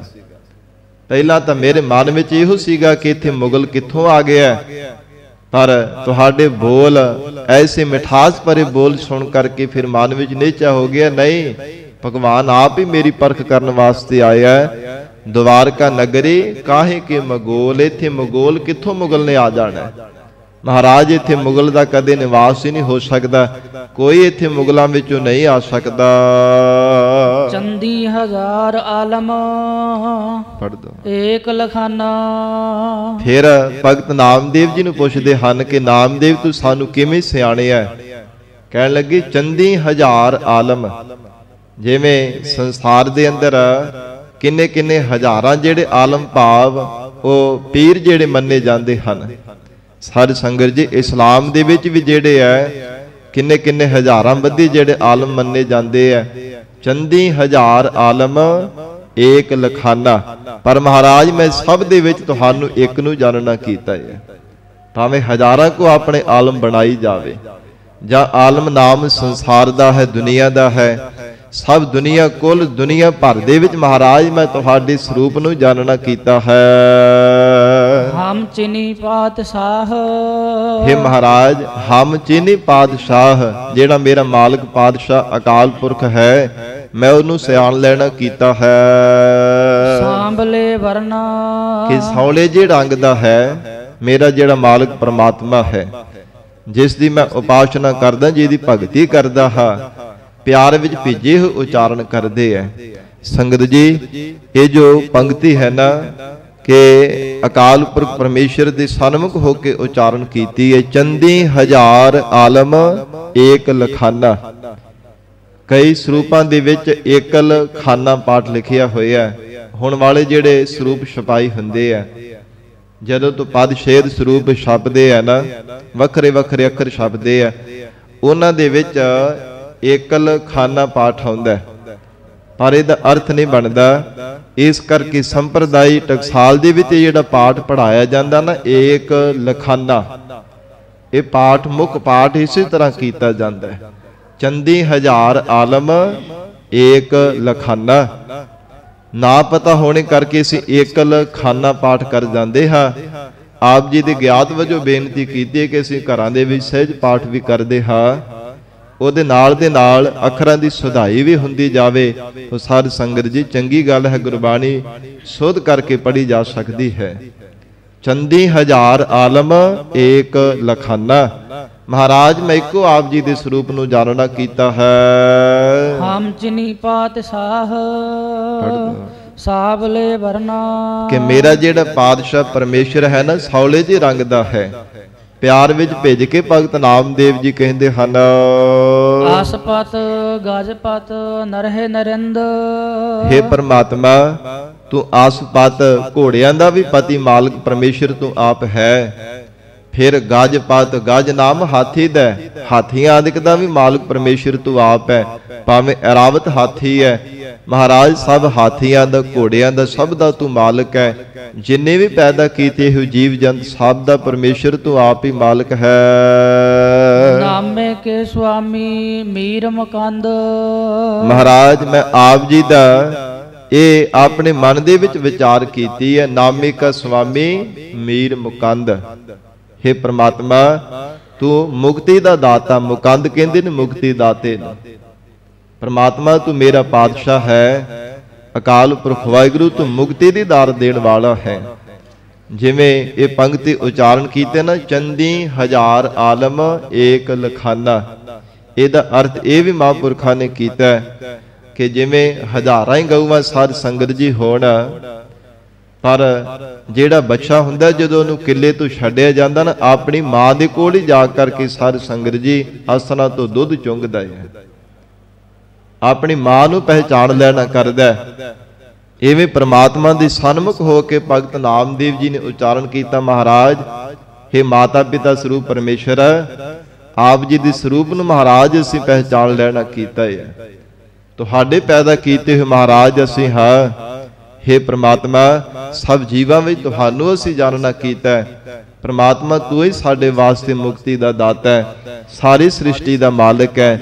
ਇਹ ਭਗਤ ਨਾਮਦੇਵ ਜੀ ਨੇ ਦਵਾਰਕਾ ਦੇ ਵਿੱਚ ਅਕਾਲ ਪੁਰਖ ਵਾਹਿਗੁਰੂ ਜੀ ਦਾ ਸਰੂਪ, ਮੁਗਲ ਦਾ ਰੂਪ ਜੋ ਧਾਰਨ ਕੀਤਾ ਸੀ, ਪ੍ਰਤੱਖ ਪ੍ਰਗਟ ਕਰਕੇ ਪ੍ਰਮਾਤਮਾ ਦੇ ਸਨਮੁਖ ਹੋ ਕਰਕੇ ਸ਼ਬਦ ਉਚਾਰਨ ਕੀਤਾ ਹੈ। ਫਿਰ ਸਾਧ ਸੰਗਤ ਜੀ ਪ੍ਰਤੱਖ ਪ੍ਰਗਟ ਹੋ ਕਰਕੇ ਪ੍ਰਮਾਤਮਾ ਨੇ ਮੁਗਲ ਸਰੂਪ ਨੂੰ ਛੱਡ ਕਰਕੇ ਅਸਲ ਸਰੂਪ ਦੇ ਵਿੱਚ ਸਾਖਸ਼ਾਤ ਰੂਪ ਹੋ ਕਰਕੇ ਦੀਦਾਰ ਬਖਸ਼ਿਸ਼ ਕੀਤੇ ਸਨ। ਐਸਾ ਪੂਰਨ ਵਿਸ਼ਵਾਸ ਹੈ, ਐਸਾ ਨਿਸ਼ਚਾ ਹੈ ਭਗਤ ਨਾਮਦੇਵ ਜੀ ਦਾ ਕਿ ਸਭ ਦੇ ਅੰਦਰ ਇੱਕ ਪ੍ਰਮਾਤਮਾ ਦਾ ਸਰੂਪ ਹੀ ਦੇਖਣਾ ਕੀਤਾ ਕਿ ਮਹਾਰਾਜ ਜਿੱਥੇ ਵੀ ਦੇਖਦੇ ਹਾਂ ਸਭ ਥਾਵਾਂ ਤੇ ਤੁਹਾਡਾ ਹੀ ਸਰੂਪ ਹੈ। ਸਭ ਗੋਬਿੰਦ ਹੈ, ਸਭ ਗੋਬਿੰਦ ਹੈ, ਗੋਬਿੰਦ ਬਿਨ ਨਹੀਂ ਕੋਈ। ਐਸਾ ਤਿਨਾਂ ਦਾ ਨਿਸ਼ਚਾ ਹੈ। ਤੋ ਅੱਜ ਸਾਧ ਸੰਗਤ ਜੀ ਇੱਥੇ ਹੀ ਜਿਹੜੀ ਸ਼ਬਦਾਂ ਦੀ ਸਮਾਪਤੀ ਹੋਈ ਹੈ ਤਲੰਗ ਰਾਗ ਦੀ, ਸੂਹੀ ਰਾਗ ਕੱਲ ਦੇ ਦੀਵਾਨਾਂ ਵਿੱਚ ਪ੍ਰਾਰੰਭ ਹੋਵੇਗਾ। ਕੱਲ ਨੂੰ ਵਿਚਾਰ ਸਰਵਣ ਕਰਕੇ ਲਾਹੇ ਪ੍ਰਾਪਤ ਕਰਨੇ। ਅੱਜ ਦੀ ਵਿਚਾਰ ਦੀ ਇੱਥੇ ਹੀ ਸਮਾਪਤੀ ਹੈ। ਇਹ ਸ਼ਬਦ ਦੇ ਹੋਰ ਵੀ ਅੰਤਰੀ ਅਰਥ ਹਨ ਜੋ ਮਹਾਂਪੁਰਖਾਂ ਨੇ ਕੀਤੇ ਹੈ। ਸਾਧ ਸੰਗਤ ਜੀ ਕਾਲ ਦੇ ਨਾਲ ਜਿਹੜਾ ਵਾਰਤਾਲਾਪ ਹੋਇਆ ਕਿ ਕਾਲ ਕਿਸੇ ਵੀ ਜੀਵ ਦਾ ਲਿਹਾਜ਼ ਨਹੀਂ ਕਰਦਾ, ਸਭ ਨੂੰ ਸਮਾਨ ਜਾਣ ਕਰਕੇ ਸਮਾਂ ਆਉਣ ਤੇ ਮਾਰ ਦਿੰਦਾ, ਬੜਾ ਬਲਵਾਨ ਹੈ। हे ਕਾਲ, ਪਰ ਪਰਮੇਸ਼ਰ ਦੇ ਪਿਆਰਿਆਂ ਦੇ ਨਾਲ ਮਿਲ ਕਰਕੇ ਪਿਆਰ ਦੇ ਬਚਨ ਕਰਦਾ ਹੈ ਤੇ ਇਹਨਾਂ ਨੂੰ ਪੋਹ ਵੀ ਨਹੀਂ ਸਕਦਾ, ਹੋਰ ਕਿਸੇ ਦਾ ਲਿਹਾਜ਼ ਨਹੀਂ ਕਰਦਾ, ਸਭ ਨੂੰ ਸਮਾਨ ਜਾਣ ਕਰਕੇ ਸਮਾਂ ਆਉਣ ਤੇ ਮਾਰ ਦਿੰਦਾ। ਪਰ ਇੱਕ ਰੱਬ ਦੇ ਪਿਆਰੇ ਹਨ ਜਿਨ੍ਹਾਂ ਨੂੰ ਪੋਹ ਵੀ ਨਹੀਂ ਸਕਦਾ, ਸਗੋਂ ਉਹਨਾਂ ਦਾ ਸਤਿਕਾਰ ਕਰਦਾ ਹੈ। ਨਾਨਕ ਧਰਮ ਐਸੇ ਚਵਹਿ ਕੀਤੋ ਪਵਨ ਪੁਨੀਤ। ਧਰਮ ਰਾਜਾ ਆਪ ਵੀ ਸਤਿਕਾਰ ਕਰਦਾ ਹੈ ਤੇ ਆਪਣੇ ਦੂਤਾਂ ਨੂੰ, ਜਿਹੜੇ ਕਾਲ ਨੇ ਜੀਵਾਂ ਨੂੰ ਪੈਦਾ ਕੀਤਾ, ਆਪ ਹੀ ਜੀਵਾਂ ਦੀ ਲੈਤਾ ਕਰਨ ਵਾਲਾ ਹੈ, ਉਹਨਾਂ ਨੂੰ ਪ੍ਰੇਰਿਤ ਕਰਦਾ ਕਿ ਰੱਬ ਦੇ ਪਿਆਰਿਆਂ ਦਾ ਸਨਮਾਨ ਸਤਿਕਾਰ ਕਰਿਆ ਕਰੋ। ਇਹ ਅੰਤਰੀ ਵਰਤ ਹੋਰ ਵੀ ਸਨ, ਪਰ ਅੱਜ ਸ੍ਰੀ ਅਖੰਡ ਪਾਠ ਸਾਹਿਬ ਜੀ ਦੀ ਪ੍ਰਾਰੰਭਤਾ ਹੋਣੀ ਹੈ। ਸਮਾਂ ਸੀਮਤ ਹੈ, ਇੱਥੇ ਹੀ ਸਾਧ ਸੰਗਤ ਜੀ ਸਮਾਪਤੀ ਹੈ। ਗੁਰਬਾਣੀ ਦੀ ਵਿਚਾਰ ਕਰਦਿਆਂ ਹੋਈਆਂ ਬੇਅੰਤ ਭੁੱਲਾਂ ਦੀ ਖਿਮਾ। ਧੰਨ ਸ੍ਰੀ ਗੁਰੂ ਗ੍ਰੰਥ ਸਾਹਿਬ ਜੀ ਮਹਾਰਾਜ ਆਪ ਸੰਗਤ ਬਖਸ਼ਣਹਾਰ ਹੋ। ਅਗਾਹ ਵਾਸਤੇ ਅਸੀਸ ਪਿਆਰ ਬਖਸ਼ਿਸ਼ ਕਰਨਾ ਜੀ। ਸਾਧ ਸੰਗਤ ਜੀ ਜੋ ਜਥੇਦਾਰ ਬਾਬਾ ਬਹਾਲ ਸਿੰਘ ਜੀ ਮਹਾਂਪੁਰਖ ਸਾਧ ਸੰਗਤ ਜੀ, ਤਿੰਨਾਂ ਦੀ ਯਾਦ ਵਜੋਂ ਦੁਸਹਿਰੇ ਦਾ ਸ੍ਰੀ ਅਖੰਡ ਪਾਠ ਸਾਹਿਬ ਪ੍ਰਾਰੰਭ ਹੋਣਾ ਹੈ। ਜੋ ਸਾਧ ਸੰਗਤ ਜੀ ਸੱਚਖੰਡ ਗਮਨ ਕਰ ਗਏ ਹੈ, ਤਿੰਨਾਂ ਮਹਾਂਪੁਰਖਾਂ ਦੀ ਯਾਦ ਦੇ ਵਿੱਚ ਸ੍ਰੀ ਅਖੰਡ ਪਾਠ ਸਾਹਿਬ ਦੀ ਪ੍ਰਾਰੰਭਤਾ ਹੋਣੀ ਹੈ। ਆਪ ਸੰਗਤ ਨੇ ਵੀ ਅਰਦਾਸ ਵਿੱਚ ਸ਼ਾਮਲ ਹੋ ਕੇ ਮਹਾਰਾਜ ਸੱਚੇ ਪਾਤਸ਼ਾਹ ਜੀ ਦੀਆਂ ਖੁਸ਼ੀਆਂ ਪ੍ਰਾਪਤ ਕਰਨੀਆਂ ਨੇ। ਦੇਹੋ ਸੱਜਣ ਅਸੀਸੜੀਆ, ਜੋ ਹੋਵੇ ਸਾਹਿਬ ਸਿਓ ਮੇਲ। ਆਸਪਤ ਗਾਜਪਤ ਨਰਹਿ ਨਰਿੰਦ, ਨਾਮੇ ਕੇ ਸੁਆਮੀ ਮੀਰ ਮੁਕੰਦ। ਵਾਹਿਗੁਰੂ ਜੀ ਕਾ ਖਾਲਸਾ, ਵਾਹਿਗੁਰੂ ਜੀ ਕੀ ਫਤਿਹ।